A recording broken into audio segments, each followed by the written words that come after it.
무려 상을 3개나 받으셨는데요. 원장님이 유상을 나가시면 내가 무상을 나가겠다. 진수 로트 4번을 쓰면 되겠다 하고 시작을 했는데 한 적이 없는 거예요. 어머! 계약한 지 이제 3개월도 안 됐는데 경매에 넘어간 거예요. 어머? 안녕하세요. 다정한 샵터뷰 정다정입니다. 오늘은 천안의 뷰티 에잇에 나와 있는데요. 원장님 한번 만나볼게요. 안녕하세요, 원장님. 반갑습니다. 원장님 간단하게 자기소개 부탁드려요. 안녕하세요. 저는 천안에서 뷰티에잇이라는 속눈썹 샵을 운영하고 있는 곽혜림이라고 하고요. 속눈썹 외에도 반영구도 하고 있습니다. 전체적으로 경력은 몇 년쯤 되셨을까요? 대략 한 5년 정도 5년이요? 하고 있어요. 경력이 어마어마하십니다. 원장님 그럼 5년 동안 쭉 속눈썹을 하셨을까요? 속눈썹도 5년 동안 하기도 했고 그 전에는 이제 처음에 속눈썹이 주가 아니었고 이제 반영구를 배우다가 속눈썹을 이제 접하게 돼서 그때부터 이제 좀 속눈썹을 주로 하게 된 이유가 된 거죠. 그래서 5년 동안 계속 하고 있는. 시작은 속눈썹이 아니었지만 내가 샵을 운영하면서부터는 쭉 속눈썹 시술을 하신 거네요. 네, 맞아요. 역시 경력이 오래된 만큼 시술력도 진짜 남다르다고 생각되는데요. 제가 인터뷰 요청을 드린 이유가 이번에 월드 래시컵에서 제가 심사를 보고 왔을 때 원장님이 상을 받으셨어요. 무려 상을 3개나 받으셨는데요. 온라인 유상에서도 2등을 하시고 온라인 무상에서 4등을 하시고 또 라이브 심사 대회 현장에서도 무상 4등을 하셨어요. 정말 너무 축하드려요. 감사합니다. 그리고 유상 대회에서는 진주로트 썼대요. 맞아요. 너무 예쁘더라고요. 맞아요. 여기 사진 넣어드릴게요. 그래서 궁금했어요. 원장님이 유상, 무상 온라인을 다 참여를 했는데 현장에서는 무상에 참여를 하셨잖아요. 맞아요. 원장님이 무상에 되게 자신 있으신가 보다. 무상에 2번이나 출전하시고 라고 생각했거든요. 혹시 무상으로 또 라이브에 출전하신 이유가 있으실까요?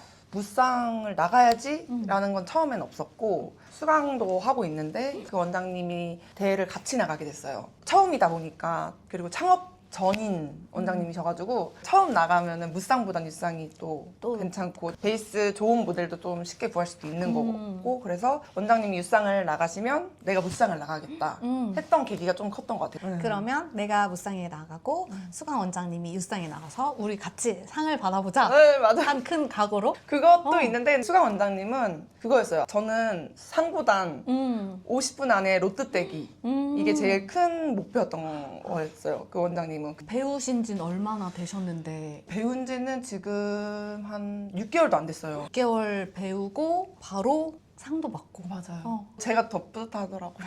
뿌듯하실 것 같아요. 내 제자가 상을 진짜요. 제가 받은 것보단 저희 제자가 상 받은 게 너무 심지어 온라인에서도 받으시고 맞아요. 2가지 상 받아서 그랜드 네, 2위를 또 2위를 하셨대요. 했어요. 진짜 뿌듯하셨을 것 같아요. 맞아요. 너무 뿌듯했어요. 그러면 온라인은 그래도 내가 익숙한 공간에서 시술을 하고 영상을 찍어서 보내니까 그래도 마음이 조금 편안했을 텐데 라이브 대회는 진짜 큰 결심이 있어야 될 것 같거든요. 네. 또 천안에서 올라가서 이런 에피소드들이 진짜 많았을 것 네. 같은데 네. 이야기해주세요. 저는 이제 월드래시컵 대회 전에 이제 소상공인 대회도 나갔고 그 전에 부산에 있는 이제 인카 대회도 나갔었는데 부산에서 모델분이 왔는데 로트가 전 진주 로트를 쓸 생각으로 진주 로트 4번을 쓰면 되겠다 하고 시작을 했는데 한 쪽이 없는 거예요. 어머! 한쪽은 있는데 그래서 어디 간 거예요? 정말 당황스러워서 부산이고 그걸 아는 사람이 없었어요. 빌릴 수도 없는 상황이었고 시작을 해버렸어요. 근데 가져온 롯데는 진주 롯데랑 국민 롯데였어요. 근데 국민 롯데를 쓰면 너무 바짝 컬이 나올 것 같아서 근데 어떻게 이걸 한쪽만 쓸 수가 없는 그쵸. 상황이니까 국민으로 우선 썼는데 너무 바짝 나온 거예요. 그래서 그게 좀 큰 아쉬웠던 퀄리티가 조금 재료를 철저하게 맞아요. 체크해라. 네. 멀리 가다 보니까 이게 사람이 우왕좌왕하다 보면 놓치는 재료들이 간혹 많더라고요. 맞아요. 여분을 충분히 준비해서 가시는 게 좋을 것 같아요. 그래서 저는 그 이후의 대회에서는 롯데를 그냥 제 샵에 있는 롯데통을 다 가져갔어요. 내가 가서 잃어버리는 한이 있더라도 그냥 다 가져가자. 가져갔어요. 첫 모델에 어떤 롯데를 쓸지도 모르는 거고 생각과 다를 수 있으니까 재료를 충분히 넉넉히 가져가면서 체크도 잘하자. 맞아요. 원장님 경력이 이제 5년이 되셨는데 그동안에 되게 많은 일들이 있었을 것 같아요. 맞아요. 처음 샵을 차리고 샵을 또 옮기기도 하고 현재 샵까지 오게 되는 일들이 많았을 것 같거든요. 네. 그 시작이 어떻게 됐을까요? 어떻게 해서 내가 샵을 차려야겠다 이런 마음을 먹었을지 궁금합니다. 처음에는 이제 뷰티 종사자가 아니었고 저는 경찰 준비를 하는 공무원 준비생이었는데 원장님 되게 잘 어울렸을 것 같아요. 그래서 대학교도 그쪽으로 전공을 나왔는데 그래서 바로 졸업을 하자마자 노량진으로 갔어요. 2년 동안 노량진 생활을 했는데 이게 그 열정만으로는 운이 또 따라야 되는 맞아요. 거고 근데 이게 한 번 보다 보니까 포기를 못 하는 거예요. 아. 그러다 보니까 엄마 아빠한테도 좀 미안한 엄마 아빠는 또 기대를 맞아요. 하고 있을 거고 지원도 해주셔야 네. 되잖아요. 그래서 제가 생각했던 마지막 시험에서 그냥 엄마 아빠한테 말도 안 하고 그 시험의 6개월 전부터 아예 학원을 이제 다 환불을 받고 알바를 시작을 하면서 바로 반영구 아카데미를 등록을 한 거예요. 그 엄마 아빠는 서울에서 공부를 하는 줄 공부를 하는 줄 알았는데 네. 나는 반영구 아카데미에 가서 눈썹을 맞아요. 공부하고 있다. 네. 공부는 하셨잖아요. 네, 공부는 했어요. 열심히 반영구 공부를 처음에 하다가 그 아카데미에서도 이제 속눈썹 펌을 또 접하게 되면서 그렇게 하다가 이제 저희 엄마 아빠도 제가 하고 싶은 일은 이거다 또 계획을 얘기를 하니까 또 믿고 네. 따라주셨구나. 그래도 저희 엄마가 이제 미용실을 하시는 어머니가 원래 미용을 하고 네, 계셨어요. 그래서 이제 배우고 첫 시작이 저희 엄마 미용실이었던 것 같아요.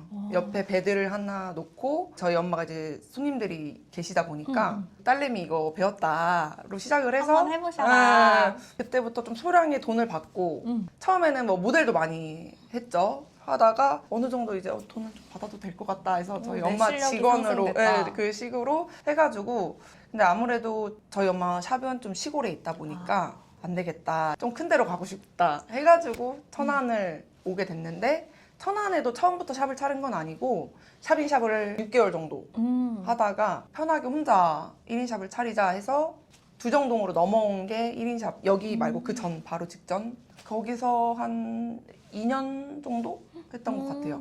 그러면 처음에는 어머니 미용실에서 네. 시작하고 샵인샵도 6개월 하고 본인 샵 처음 차려서 2년 하고 새롭게 맞아요. 또 오게 된 거네요. 네. 근데 이런 많은 시행착오들이 있었다. 네. 처음부터 이렇게 짠 하고 되는 경우는 많지 않죠. 맞아요. 그래서 많이 배운 것도 있고 그리고 이 샵도 정말 우여곡절이 많았어요. 네, 처음에는 너무 좋았어요. 가격도 괜찮았고 처음에는 아예 없었거든요. 여기는 그냥 바닥밖에 없었는데 바닥밖에. 그 부동산 분이 여기밖에 안 보여주시더라고요. 그래서 여기가 내 건가 보다 해가지고 계약을 했는데 계약한 지 이제 3개월도 안 됐는데 경매에 넘어간 거예요. 어머? 이 샵이. 진짜요? 네, 그래서 어. 이거를 어떡하지? 그래서 보증금이 이제 껴있을 거 아니에요. 그죠.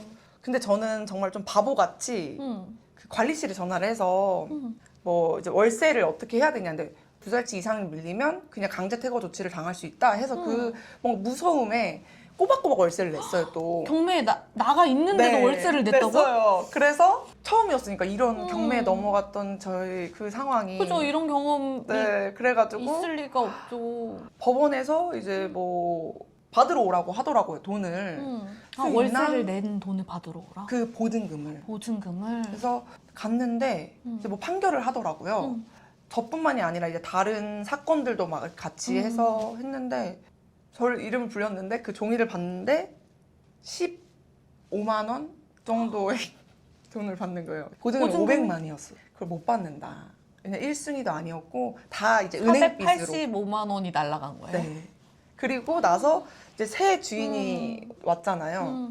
다시 계약을 해야 되는데 왜냐면 이렇게 또 인테리어를 다 해놨으니까 네. 안 할 수가 없죠, 계약을. 그리고 샵을 차린 지 별로 시간도 되지도 않았고 그래가지고 다시 또 보증금을 내고 또 월세는 또 올라가고 맞네요. 처음에 계약했던 그거랑 새롭게 또 계약을 하는 거니까. 맞아요. 새로운 주인이랑 그래서 그것도 좀 처음 샵을 차리실 때 조금 많이 주의해서 알고 계셔야 될 것 진짜 같아요. 부동산만 믿으면 안 되는 것 같아요, 정말요. 요즘에는. 여기 앞에 다른 분도 그분은 경매할 때 들어오셨어요.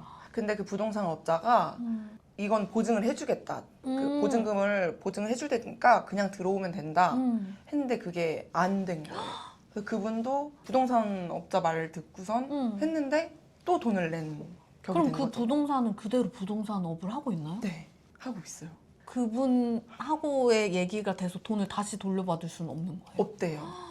그러면 그 부동산 업자는 분명히 그걸 알았음에도 그냥 거짓말을 네. 하고 그렇게 한 거예요? 그걸 듣고 좀 어처구니가 없어서 어. 와, 나 진짜 이거는 어. 잘 알아보고 해야 되겠다. 혹시 그런 걸 좀 알아볼 수 있는 방법이 있을까요? 저는 제가 느끼기엔 음. 그 부동산 업자분이 이 건물밖에 안 보여준 것도 조금 그때 생각해 보니까 이것만 무조건 계약해서 자기는 네, 그렇게 하려고. 막 이게 다른 사람도 연락이 오니까 이거 음. 안 하시면은 다른 분께 넘기겠다라는 음, 식으로 좀 뭔가 조급하게 예, 만들어. 만드시더라고요. 근데 다른 데는 안 보여주고 그런 것도 조금 의심해 봐야 볼 되는 필요가 있다. 네, 전 차라리 요즘에는 당근, 오! 네, 당근 부동산을 되게 많이 맞아요. 네, 괜찮더라고요. 괜히 복비만 내고. 음. 요즘에 진짜 비싼 건물 이런 것도 당근으로 맞아요. 많이 한다고 하더라고요. 당근도 너무 괜찮은 것 같더라고요. 그래서 아 그런 것도 있고 처음부터 너무 인테리어에 큰 돈을 쓰면 안 된다. 차근차근 네. 아니면 돼 있는 샵을 좀 들어가서 소정의 권리금을 주더라고. 네, 처음부터 욕심내서 이 샵에 오래 있어야지 맞아. 네, 그런 거는 조금 무슨 버리시는 일이 게 벌어질지 몰라요. 네, 그거 인생은 모르는 거니까. 맞아요. 그런 일이 있었지만 지금은 되게 잘 하고 계시잖아요. 네, 맞아요, 맞아요. 오히려 액땜했다 생각하고 잘 하고 있다고 생각합니다. 앞으로 좋은 일들이 더 많이 생길 거예요. 감사합니다. 그럼 부동산 업자랑들이 그 기존 건물주랑 짜고 이렇게 했나 보다. 그런 거 그럴 같아요. 수도 그래서 있을 것 그 같아요. 기부존 건물주 분이 여기 말고도 다른 이게 가지고 계신 거예요. 이렇게 분양돼 있는 것도 있지만 거의 한 80%는 그분이 가지고 계셨는데 딱 그 짜고 치고 내놓은 것 같더라고요. 보증금이라도 이렇게 땡겨가지고 자기 돈 맞아요. 갖고 날려고. 맞아요. 나 돈 없어서 뱉지 약간 이런. 여기 다 상가들이 다 당했어요. 그래가지고 등기부 등본을 떼본다거나 이런 걸로 알 수는 없나요? 제가 딱 그 직전이었어요. 등기부등본을 떼봤는데도 거기 안 나와 있었거든요. 아, 그래요? 근데 그게 정말 웃기더라고요. 얘기를 하니까 부동산 업자는 아닐 텐데 제가 확인해보고 알려드릴게요. 그게 근데 해결될 수 있는 방법들이 뭐 없어서 그런 것도 그 전 소액 임차인인 줄 알았거든요. 근데 그것도 아니더라고요. 계산하는 방법이 다르더라고요. 또 법원은. 원래 소액 임차인은 그걸 보증을 해주잖아요. 네, 그걸 다 받을 수 있는 보증을 해주는데 저는 500만 원이니까 소액에 좀 해당되겠다 해당되겠구나. 했는데 전화를 해서 물어보니까 그게 아니고 계산하는 방법들이 또 따로 있더라고요. 뭐 월세는 최소 30만 원, 20만 원 돼야 소액 임차인이다. 그래서 어처구니가 없어서 아, 우리나라가 법이 이렇게 돼 있구나. 뭐 어떻게 해서 그냥 포기하고 아, 내가 잘 못 알아본 것도 있고 막 하니까 배운 것도 또 있어요. 그걸로. 오히려 진짜 그렇게 조급하게 막 맞아. 부동산에서 얘기하면 누가 먼저 가져가면 내 게 아닌 거지라고 생각하는 게 오히려 맞아요. 괜찮겠어요. 발품을 많이 파시는 것도 전 너무 좀 급했던 것 같아요. 내 샵인데 많이 비교해보고 맞아요. 따져보고 누가 가져가면 내 게 아닌가 보다. 다른 더 좋은 자리가 있겠구나. 이렇게 맞아요, 생각하면은 진짜. 원장님 그러면 되게 많잖아요 뷰티가. 맞아요. 네일도 있고 어머니가 헤어 하시니까 네. 헤어도 있고 다른 여러 가지 종목들이 많은데 그 중에서도 왜 반영구랑 속눈썹을 택하게 됐을까요? 공부를 그만둘 때쯤에 친한 친구가 눈썹 문신을 배우고 있었어요. 아, 내가 뭘 빨리 다른 거를 해야 된다라는 것도 있었고 친구가 너도 이거를 해보지 않을래? 이런 것도 있어서 아, 그래 해볼까? 당찬 포부가 있는 것도 아니었고 그냥 한번 배워볼까? 해가지고 했던 것 시작은, 같아요. 네, 시작을. 했는데 반영구를 배웠는데 괜찮은 것 같은 거예요. 너무 재밌고 그러다가 그 아카데미에서 속눈썹 펌도 알려주겠다 해가지고 배웠는데 이게 더 신세계인 거죠. 직후에 이 바로 네, 예뻐지는 효과를 딱 나오는 이게 희열감. 진짜 시술자와 고객님 모두 직후에 그 희열감이 맞아요. 있죠. 네, 그래서 좀 더 속눈썹에 좀 매력을- 빠진 느낌. 매력을 많이 반영구보다. 느끼고. 네, 맞아요. 직업 네. 만족도는 어느 정도 될까요? 직업 만족도는 좀 높은 편에 속한 것 같긴 해요. 근데 제가 이제 워킹맘이다 보니까 다른 회사랑 비교했을 땐 육아휴직 같은 게 없잖아요. 내 일이고 내가 하는 거에 따라서 결과가 나오는 거고 하니까 이거를 놔버리기엔 너무 아깝고 난 하고 싶은데 그 일에 대한 욕심이 또 있으니까 그게 조금 단점? 그 외에는 혼자 편하게 일을 하는 거 그리고 펌이나 속눈썹 이런 시술 행복감을 주는 거. 그냥 단점 하나는 그런 육아휴직 이런 육아와 맞아요. 일을 병행. 병행하기 너무 힘들다. 육아를 하면 아무래도 시술하거나 일을 하는 시간이 줄어들 수밖에 네. 없으니까. 진짜 다 장단점이 있는 것 같은데 회사에서 일을 하면 우리가 일하는 거 외에 복지 같은 것도 누릴 수 있는데 우리가 자영업을 하다 보면 그런 부분은 없고 대신에 좀 일을 열심히 하는 만큼 수입이 늘어나는 맞아요. 그런 상호 보완적이라고 해야 맞아요. 되나? 창업을 하시거나 지금 뭐 일을 하고 계신데 뷰티 쪽으로 창업을 해보실까 하는 분들은 이런 것도 고려를 하면 좋을 것 같아요. 이런 장단점도 느끼시고 하는데 또 이 만족감에서는 또 수입을 빼놓을 수가 없잖아요. 그쵸. 대략적으로 얼마 정도 되는지 물어봐도 될까요? 저는 이제 속눈썹 펌도 있지만 이제 반영구도 같이 하고 있으니까 평균적으로는 한 5, 600선. 5, 600선. 네. 근데 그게 제가 유도리 있게 일을 할 수 있는 선에서 그 정도다. 네. 내가 만약에 일을 진짜 육아 조금 이제 내려놓고 그쵸. 일을 하면 이게 더 될 수도 있고 내가 육아에 좀 더 신경을 쓰겠다 맞아요. 하면 조금 더 낮아질 수 그쵸, 있고 그쵸. 앞으로도 계속 뷰티업에서 종사하시고 속눈썹 시술 하실 거죠? 네. 원장님의 짧게는 뭐 올해의 꿈, 길게는 한 10년 뒤에 이루고 싶은 꿈들이 있을까요? 그냥 지금 저희 샵을 찾아주시는 고객님들한테 최선을 다해서 조금 그럴 때 있잖아요. 시술하는데 좀 아쉽다. 좀 이런 느낌을 받을 때도 종종 있어요. 그런 게 없는 더 나은 서비스를 네. 해드리고 더 나은 퀄리티를 후회가 없는. 최선을 다해서 네. 시술해드리자. 우선은 그거. 음. 제가 수강을 하게 된 이유도 다 손님이었어요. 네. 수강생이 손님. 많진 않지만 4명이 손님이신데 그 손님도 저랑 이제 얘기를 하다 보니까 꿈이 없다. 근데 이제 원장님을 보면서 막 이런 것도 또 생각이 든다라고 해서 얘기를 하다가 저희 수강생이 된 분이 지금 대상을 수상을. 받고 그런 분들이 계시면 조금 도움을 좀 많이 드리고 싶은 그런 게 또 큰 목표 같아요. 나처럼 또 이런 꿈이 있는 분들한테 내가 더 많이 배워서 그거를 가르쳐주고. 네, 그런 게 좀 단기의 꿈인 것 같고 장기는 그냥 오래 이 일을 하는 게 했으면 좀 좋겠다. 그것도 있고 교육도 하고 싶은 것도 있고 개인 대 개인 이런 게 아니라 그냥 직업학교 이런 거 있잖아요. 이런 쪽을 많이 알려드리고 싶은 그런 꿈도 있어요.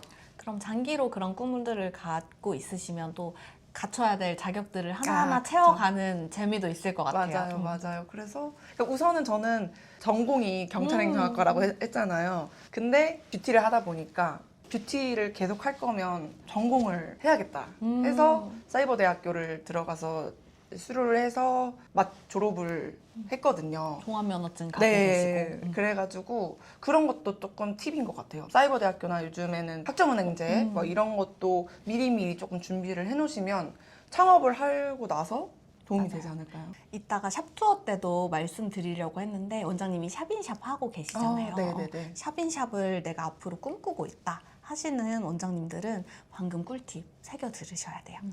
다음 화 때 기대해 주세요. 지금까지 진솔한 인터뷰 해주셔서 너무 감사합니다. 뷰티 에잇의 곽혜림이었습니다. 곽혜림이었습니다. 샵에서 만나요. 샵에서 만나요. 안녕. 뷰티 에잇 원장님의 샵 투어를 하겠습니다. 예상은 많이 적중하셨나요? 네. 혼자서 이 큰 데를 쓰기가 뭔가 허전한 거예요. 그쵸. 만약에 왁싱을 받으러 왔으면 제 손님이 되는 수도 있는 거고 손님. 그 설치비까지 하면 거의 한 3,400이 들었던 것 같아요. 이렇게 물이 나오거든요. 어. 이거 뭐예요? 올린 거 뭐예요? 뭐예요? 이렇게 물어보시더라고요. 그러면은 저 링크 드릴까요?